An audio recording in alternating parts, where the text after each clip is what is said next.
Flint का Steelix digger tag का use करके जमीन के अंदर जा चुका था एंड अब वो कभी भी अचानक से रेक्वाजा के ऊपर हमला कर सकता था। रेक्वाजा को अलर्ट रहना होगा। ऐश ध्यान से आवाज सुन रहा होता है कि स्टीलिक्स कहां से आ सकता है। तभी अचानक से रेक्वाजा के ठीक नीचे की जमीन हिलती है और ऐश कहता है रेक्वाजा नीचे हाइपर बीम अटैक का यूज कर दो। रेक्वाजा बिल्कुल ऐसे करता है और जैसा कि ऐश ने सोचा था स्टीलिक्स बिल्कुल उसी जगह से बाहर आता है। वो अटैक करने के लिए रेडी था पर तभी उसके बिल्कुल फेस पर एक स्ट्रॉन्ग हाइपर बीम आकर लग जाती है, जिसे जमीन के अंदर एक बहुत ज्यादा बड़ा धमाका हो जाता है और अब चारों तरफ स्मोक फैल चुका था। फ्लिंट पूरी तरह से शॉक्ड होता है क्योंकि इस टाइम पर उसकी स्ट्रेटजी खुद पर ही भारी पड़ गई थी।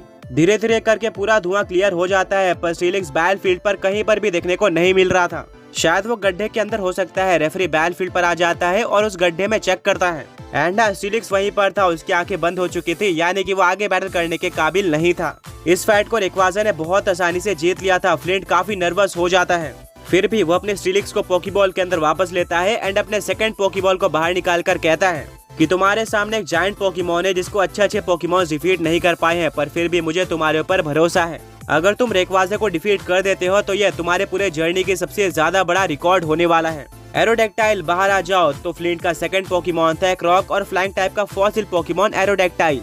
अब देखना था कि यह कितने टाइम तक रेक्वाजा के सामने टिक पाता है। फ्लिंट कहता है एरोडेक्टाइल अभी यूज करो स्टोन एज का।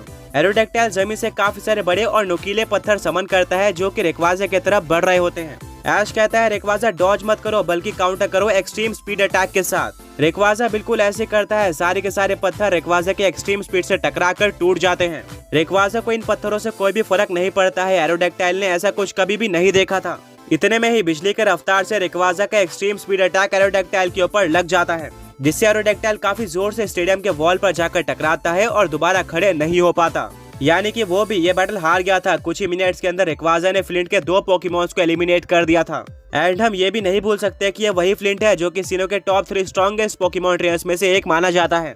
फ्लिंट को विश्वास नहीं हो रहा था कि ये सब क्या हो रहा है। वो बहुत ज्यादा डिसअपॉइंटेड हो जाता है एंड अपने एरोडेक्टाइल को पोकेबॉल के अंदर वापस लेता है। वो अपने तीसरे पोकेमॉन की तरफ बढ़ने से पहले ऐश से कहता है कि ऐश, इस बैटल के लिए मैं काफी सारी उम्मीदें लेकर आया था, पर तुमने सब कुछ तबाह कर दिया है। स्टिल मेरे पास एक पोकेमॉन बाकी है जिसने कुछ स्ट्रॉन्ग पोकेमॉन्स को डिफीट करा हुआ है एंड इसमें तुम्हारा इन्फर्नेप भी शामिल है। अगर ये रेक्वाजा को डिफीट नहीं कर पाया तो डेफिनेटली काफी अच्छी टक्कर तो देगा ही।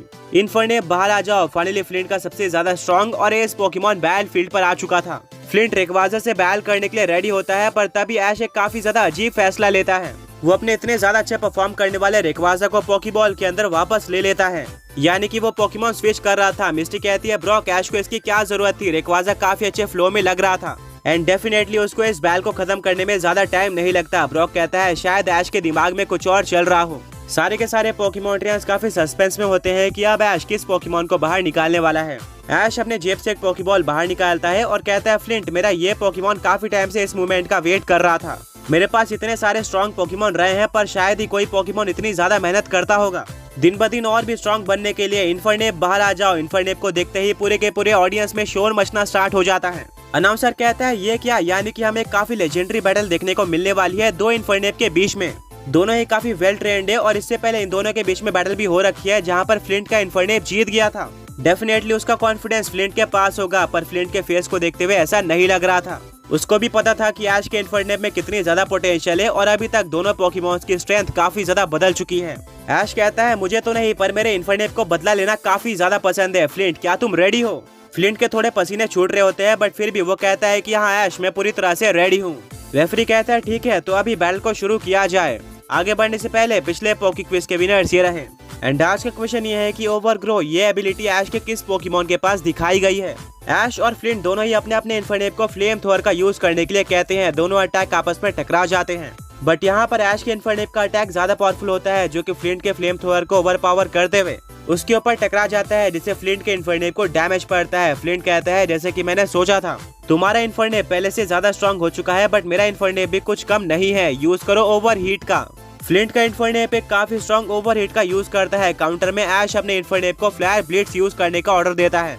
इन्फर्नेप के पूरे बॉडी पर ब्लू फ्लेम चलना स्टार्ट हो जाती है और वो ओवरहीट अटैक को चीरते हुए फ्लिंट के इन्फर्नेप के ऊपर अटैक कर देता है। फ्लिंट के इन्फर्नेप का बैलेंस बिगड़ जाता है और वो गिरने वाला होता है, बट वो किसी तरह से अपने आप को संभाल लेता है, जिससे पता चलता है कि फ्लिंट का इन्फर्नेप भी पीछे नहीं हटने वाला था।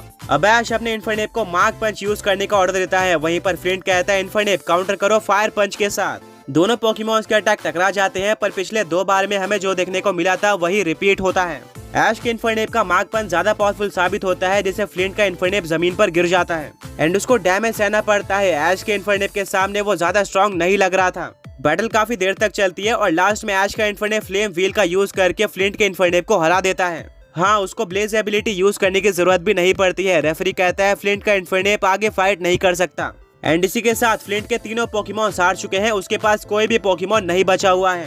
दूसरी तरफ इस पूरे फाइट के अंदर ऐश का एक भी पोकेमॉन नहीं हारा है, उसके पास तीनों पोकेमॉन्स बचे हुए हैं, यानी कि ऐश इस फाइट का क्लियर विनर है। सारे के सारे पोकेमॉन ट्रेनर्स ऐश की जीत पर काफी खुश होते हैं, पर टोबियास फाइनल से पहले ऐश की इस तरह की परफॉर्मेंस देखकर काफी ज्यादा घबरा जाता है, क्योंकि इससे पहले ऐश ने अपने फुल पोटेंशियल का यूज नहीं किया था और बैटल्स काफी क्लोज जा रही थी। पर अब उसने अपना मन बदल लिया है और अपने को स्ट्रॉन्ग पोकेमॉन जैसे कि रेक्वाजा को बैटल के अंदर यूज कर रहा है। अनाउंसर कहता है फाइनली हमें वो पोकेमॉन ट्रेनर मिल चुका है जो कि फाइनल के अंदर टोबियास को फेस करेगा।